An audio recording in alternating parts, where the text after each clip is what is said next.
Everyone, welcome back to my YouTube channel. आप लोग का वेलकम हमारे यूट्यूब चैनल धन्यवाद राजपूत में। तो गाइस, हम गए थे तीज का पूजा करने के लिए और मेरा लुक कुछ इस तरीके का है।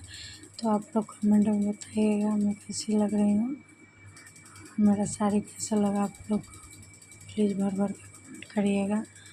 तो चलिए वीडियो को कंटिन्यू करते हैं। और यहाँ पे सब लोग भी लोग थे तो बहुत अच्छा लग रहा था। और मैं फर्स्ट टाइम से आज भी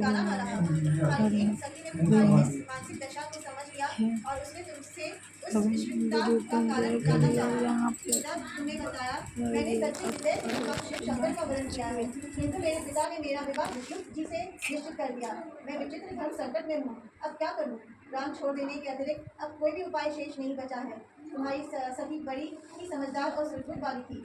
उसने कहा, सखी, राम त्यागने का इसमें कारण क्या है? संकट के मौके पर धैर्य से काम लेना चाहिए। नारी की जीवन की सार्थकता इसी में है कि पति रूप में हृदय से जिसे एक बार स्वीकार कर लिया, जीवन भर उसी से विवाह करे।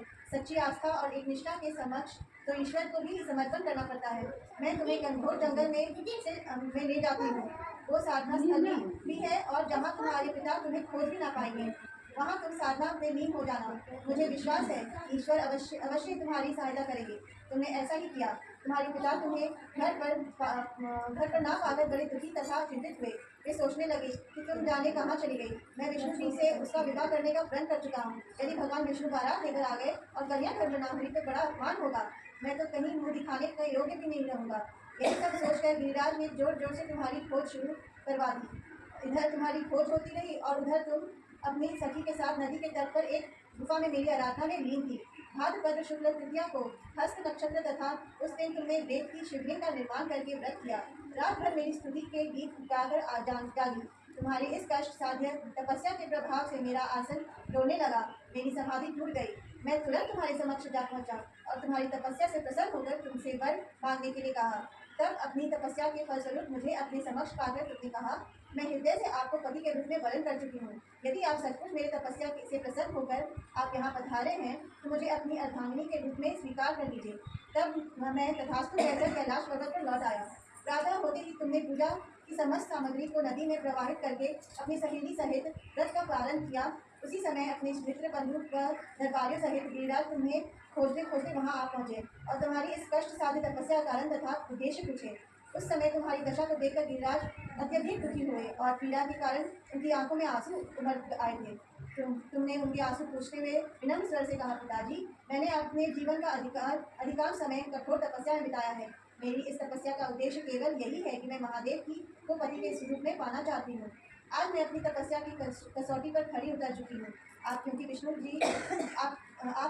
जी से मेरा विवाह करने का निर्णय ले चुके थे, इसलिए मैं अपने आराध्य की खोज में घर छोड़कर चली आई। अब मैं आपके साथ इस शर्त पर घर जाऊंगी कि आप मेरा विवाह विष्णु जी से ना करके महादेव जी से करेंगे। गिरिराज मान गए और तुम्हें घर ले गए।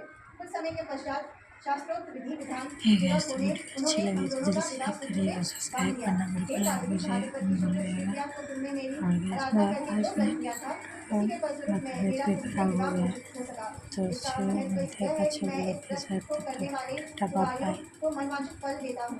इसलिए सौभाग्य की इच्छा करने वाली प्रत्येक युवती को यह व्रत पूरी एक निष्ठा तथा आस्था से करना चाहिए। हो गया। हर हर महादेव।